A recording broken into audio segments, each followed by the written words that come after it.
রোববার রাতে সচিবালয় এলাকায় শিক্ষার্থীদের সঙ্গে আনসার সদস্যদের সংঘর্ষে উভয় পক্ষের বেশ কয়েকজন আহত হয়েছেন। পরে সেনাবাহিনীর চেষ্টায় পরিস্থিতি নিয়ন্ত্রণে আসে। স্বপন আহমেদ জানাচ্ছেন বিস্তারিত। রোববার রাতে হঠাৎ উত্তপ্ত হয়ে ওঠে সচিবালয় এলাকা। কয়েকদিন ধরে আন্দোলনরত আনসার সদস্যদের সাথে শিক্ষার্থীদের সংঘর্ষ বাধে। শিক্ষার্থীরা জানান, সচিবালয়ে আনসাররা অন্তর্বর্তীকালীন সরকারের একাধিক উপদেষ্টা এবং বৈষম্যবিরোধী ছাত্র আন্দোলনের কয়েকজন সমন্বয়ককে আটকে রেখেছে। এমন খবরে ছুটে আসেন তারা। ভাইদেরকে পিটিয়ে আহত করেছে। ইতিমধ্যে 100-র অধিক আমাদের ভাইরা ঢাকা মেডিকেলে ভর্তি। স্বরাষ্ট্র সচিব এবং স্বরাষ্ট্র উপদেষ্টা তাদের দাবি মেনে নিয়েছে।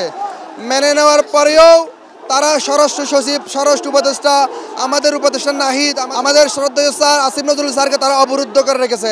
আপনাদের আন্দোলন অবশ্যই যৌক্তিক, তবে সেটা এই বন্যার্ত পরিস্থিতি থেকে আমরা উত্তরণ হই, তারপরে আপনারা আপনাদের দাবিগুলো জানান। এই অবস্থা অন্তত জানাইন না, এই কথা বলাই তাদের কাছে লেগে গেছে। এই জন্য আজকে আমরা এই অবস্থা সৃষ্টি করছি। 100% কপার কন্ডেন্সারে তৈরি ভিশন ফ্রিজ, তাই গুণে মানে অটুট থাকে বছরের পর বছর। দুপক্ষের মধ্যে চলে ধাওয়া পাল্টা ধাওয়া ও ইটপাটকেল নিক্ষেপ। এতে উভয় পক্ষের বেশ কয়েকজন আহত হন। দ্রুত তাদের হাসপাতালে নেওয়া হয়। ঘটনাস্থলে আসেন সেনা সদস্যরা। পরিস্থিতি নিয়ন্ত্রণে আনতে কয়েকটি ফাঁকা গুলি ছোড়েন তারা। রাত 10:45টার দিকে আনসার সদস্যরা পিছু হটেন। এরপর সচিবালয়ের সামনে অবস্থান নেন শিক্ষার্থীরা। Swapan Ahmed, ATN news, Dhaka.